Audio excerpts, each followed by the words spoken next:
ყველას უყვარს ამასობაში ეკას ესიკაშვილიც შემოგვიერთა, რომელსაც ყვარებია ჩახუტება. ძალიან. მივესალმებით მას და ესე იგი, როგორ იცვლებოდა ქალაქი წლების განმავლობაში, აი ამ თემაზე უნდა ვისაუბროთ დღეს ეკასთან ერთად, როგორ გაიარა საზოგადოებრივმა ტრანსპორტმა გზა ეტლიდან თანამედროვე ავტობუსამდე და როგორ განვითარდა ქუჩის განათება სანთლიდან ჭკვიან ნათებამდე. ეკა მშვიდობისა კიდევ ერთხელ.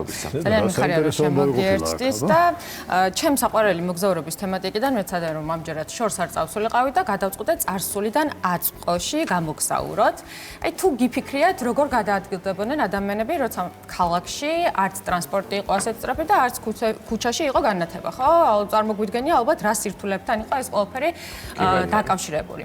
დღეს ვისაუბროთ სწორედ როგორ განვითარდა საზოგადოებრივი ტრანსპორტი, ქუჩის განათება და ამ ყველაფერს და ქუჩის საფარი და როგორ შეიძინა წარსულიდან დღევანდლამდე ამ ყველაფერმა ძალიან დიდი ტრანსფორმაცია. უნდა დავიწყოთ საზოგადოებრივი ტრანსპორტი. საზოგადოებრივი ტრანსპორტის ევოლუციით მინდა, როგორც გითხარით, დავიწყო და პირველ საზოგადოებრივ ტრანსპორტს ერქვა თურმე ომნიბუსი, რომელიც პირველად გამოჩნდა პარიზში 1828 წელს. ეს იყო ცხენებით მოძრავი დიდი ეტლი, რომელიც გადაადგილდებოდა და დაფიქსირებულ მარშრუტზე ჰქონდა გაჩერებები და ემსახურებოდა ნებისმიერ მოქალაქეს საფასურის გადახდის შემთხვევაში, რა თქმა უნდა. სწორედ აქედან მოდის სახელიც ომნიბუსი, რაც ქართულად ნიშნავს ყველასთვის. ეტლი ჩვეულებრივ მიყავდა 2-3 ცხენს და იტევდა დაახლოებით 12 მგზავრს, ასე აღმოჩნდა. ბილეთის ფასი შედარებით იყო იაფი და სწორედ ამიტომ იყო ყველასთვის შესაძლებელი. ესე ფეხზე იმ ტრანსპორტშიც იდგნენ თუ? ფეხზე იმ ტრანსპორტშიც იდგნენ, კი. და აი კადრები არის ძალიან საინტერესო. ერთი რამ არის. დავდგები, ესე რომ დავდგები. და მუშათა კლასისთვის იყო ეს ყველაფერი და ერთად იყრიდნენ ხოლმე თავს სხვათა შორის როგორც ესეთი სოლიდური ადამიანები, მაღალი კლასის ფენის ადამიანები, ასევე მუშათა კლასი და ეს კიდე იმ შემთხვევაში იყო ხოლმე რაღაცა ძალიან ახალი მათთვის და მნიშვნელოვანი. ახლა აუცილებლად უნდა გადავიდეთ მეორეზე, რომელიც იყო ცხენებშებმული ტრამვაი, ეს იყო ვაგონი, რომელიც ცხენებს მიჰყავდათ, მაგრამ არაჩვეულებრივ გზაზე, არამედ ლითონის რელსებზე. რა თქმა უნდა, მოძრაობა იყო უფრო გლუვი, სწრაფი და სტაბილური. პირველი ცხენებშებმული სამგზავრო ტრამვაი გამოჩნდა 1830 წელს, თუმცა ფართოდ გავრცელდა 1850-იანი წლებიდან. სოციალური თვალსაზრისითაც დიდი მნიშვნელობა ჰქონდა ტრამვაის, რადგან გადაადგილება გახდა უფრო იაფი და საიმედო ქალაქებმა დაიწყო გაფართოება, გამომდინარე იქიდან, რომ ხალხი თავის საცხოვრებელი ადგილიდან შორს მუშაობდა, ტრამვაი გახდა ყოველდღიური ცხოვრების ნაწილი. უნდა ეკოლოგიურად სუფთა ტრანსპორტი შედარებით, რა თქმა უნდა, კი.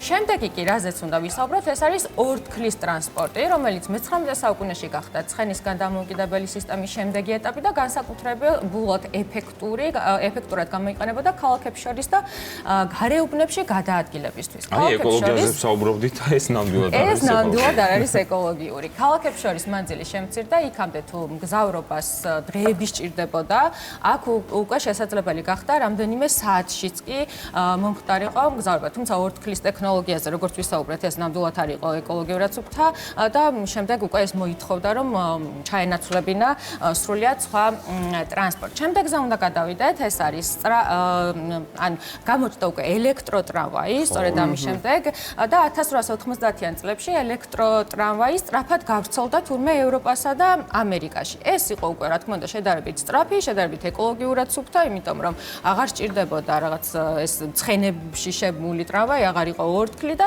რა თქმა უნდა, იყო შედარებით უფრო სწრაფით და ბიუჯეტურიც აღმოჩნდა მათ შორის მგზავრებისთვის. შემდეგზე უნდა გადავიდეთ. და ვიდრე შემდეგზე გადავალთ, აქ უნდა ვთქვათ, რომ დედაქალაქშიც მოძრაობდა. დედაქალაქშიც მოძრაობდა და ეს იყო ძალიან მნიშვნელოვანი. კიდე იმოძრავებს, როგორც დაანონსებული არის. კი ბატონო. კი, და მივედით ავტობუსთან. აი, სანამ ავტობუსზე გადავალთ, არ შემიძლია არ გითხრათ, რომ საქართველოში რომ მოძრაობდა იმ სხვათა შორის ერქვა თურმე კონკა. ოღონდ საქართველოში მხოლოდ ეს ტრამვაი არ მოძრაობდა. საქართველოში მოძრაობდა პირველი იყო 1883 წელი, როდესაც კი გამოჩნდა პირველი ცხენებშებმული ტრამვაი. ასე ვთქვათ, რომელიც შემდეგ აქაც იყო უკვე რელსებზე და მოგვიანებით უკვე და აი ეს მეინტერესებდა ისე ტრამვაი ვიცი და ცხენებშებმული თუ არსებობდა ჩვენთან არ ვიცოდი. ბატონო, აი ზუსტად ასეთი ინფორმაცია გვაქვს და აუცილებლად ახლა უნდა გადავიდეთ ავტობუსზე. ავტობუსი როგორც საზოგადოებრივი ტრანსპორტის საშუალება მე-20 საუკუნის დასაწყისში ჩამოყალიბდა და სწრაფად გახდა ქალაქში გადაადგილების ერთ-ერთი მთავარი ფორმა. მისი საშუალებით შესაძლებელი იყო ადამიანთა მასობრივი გადაყვანა ცხენებისა და რელსების გარეშე. მას არ სჭირდებოდა სპეციალური ინფრასტრუქტურა და მარტივად ერგებოდა უკვე არსებულ ქუჩებს. ავტობუსის მთავარი ღირსებაა სწორედ მისი მოქნილობა აღმოჩნდა, განსხვავებით ტრამვაისგან, რომლის მარშრუტი რელსებით იყო მკაცრად განსაზღვრული. ავტობუსს უნდა ვთქვათ, რომ ასევე საქართველოშიც ძალიან დიდი დანიშნულება ჰქონდა და სწორედ ეს იყო, როდესაც აი მე-19 საუკუნის დასაწყისში 1904-1905 წლებში თბილისში პირველად გამოჩნდა და ჩვენ რაღაც ვეცადე რომ ამის კადრებიც მომეძიებინა და ესე ქრონოლოგიურად ვქონოდა სწორედ ეს კადრები. და აი მივედით ერთ-ერთ ყველაზე სწრაფ ტრანსპორტზე, რომელიც არის მეტრო და ის მე-19 საუკუნის მეორე ნახევარში წარმოიშვა როგორც გადატვირთული ქუჩების პრობლემის გადაწყვეტის საუკეთესო საშუალება. კი, პირველი მეტროს გახსნა ლონდონში მოხდა, ეს იყო 1863 წელი და ლონდონის მეტრო თავდაპირველად ორთქლის მატარებლივით მუშაობდა და მიწის ქვეშ გაყვანილ გვირაბებში გადაადგილდებოდა, რაც ზედაპირზე მოძრაობას შემსუბუქებას ემსახურებოდა.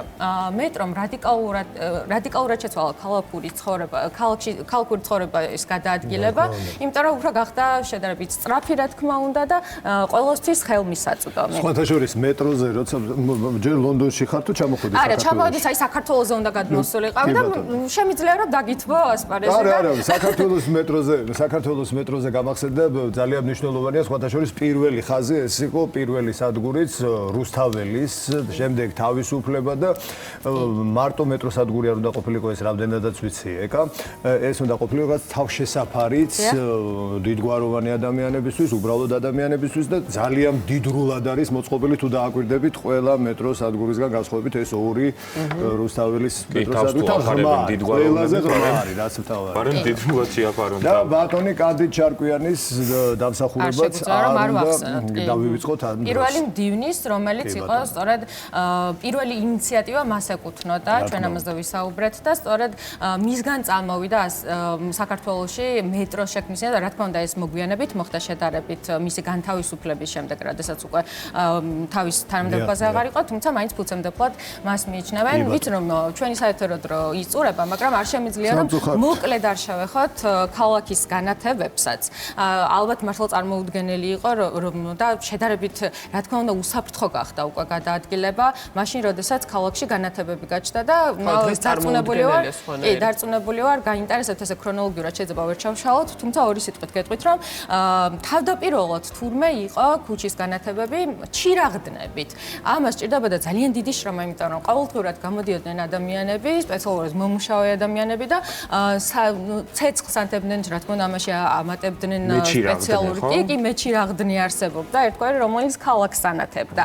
ამის შემდეგ უკვე გადავიდა გაზის განათებებზე, ეს გაზის განათებები შემიძლია გითხრათ, რომ უფრო შედარებით გაამარტივა, რადგან უკვე გაყვანილობებით იყო, თუმცა რა თქმა უნდა, ესეც სრულიად ვერ ემსახურებოდა ქალაქს და რთული იყო მაინც ქალაქის სრულად განათება და ამის შემდეგ უკვე აღმოჩნდა ის ლედ განათებები, შედარებით უფრო რაღაც განვითარებული ჭკვიანი განათებები, თუმცა ესეც არ იყო სენსორებზე და მაინც მოითხოვა, მოკლედ დროსთან ერთად ვითარდებოდა და დღეს უკვე მივედით იქამდე, რომ გარემოსაც ნაკლებად აზიანებს ეს ყველაფერი არის ლედ და სენსორული განათებები და ჩვენი ქალაქიც სწორედ ამიტომ არის განათებული და გადაბდღრიალებული. სხვათა შორის ლედ განათება არ მომწონს. მე მგონია რომ ყვითელი განათება უფრო უხდება. ყვითელი განათება არა, ლედი შეიძლება იყოს ყვითელი კელვინებზეა ის დამოკიდებული. ხო, ანუ თბილი განათება უფრო 3000 კელვინი გიყვარს უხდება ქალაქს. უყურე შენ მადლობა. ზებზეც მინდა და რომ გვესაუბრეთ, თუმცა დღეს ვერ ვისაუბრეთ, ამიტომ შემდეგისთვის შეგვიძლია დავამატოთ. ახლა რო დავასრულებთ ეთერს, დავსვეთ აქ ვილაპარაკოთ ჩვენთვის უპრობლემოდ. მადლობა იკა.